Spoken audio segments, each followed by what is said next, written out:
আমরা সবাই মিলে চা খাচ্ছিলাম, আমি, মা, মাসি, মেশো।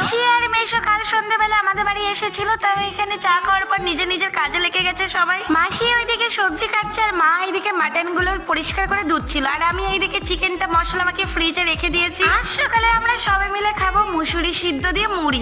এই খাবারটা আমাদের এইদিকে খুবই জনপ্রিয়। এটা হচ্ছে গোটা মুসুরি সিদ্ধ, তো কিছুই না, মুসুরির সাথে ছোট ছোট আলু কেটে লবণ দিয়ে একটু সিদ্ধ করে নিলেই রেডি হয়ে যায়। আর এইদিকে ছিল পেঁয়াজ লঙ্কা বাটা। এই মুসুরি সিদ্ধ দিয়ে যখন মুড়ি খাবে পেঁয়াজ লঙ্কা বাটাটা মাস্ট, কারণ এটা ছাড়া একদমই খেতে ভালো লাগে না। তো আমরা সবাই মিলে খেতে বসে পড়েছি। এই খাবারটা তোমরা কেউ খেয়ে থাকলে অবশ্যই কমেন্টে জানাবে। তো সকালে খাওয়া দাওয়ার পর চলে গেছিলাম রান্নাঘরে, এখানে কিছুটা মাটন আলাদা করে কষিয়ে নিয়েছে। এই কষাটা সবাই মিলে এখন খাবো।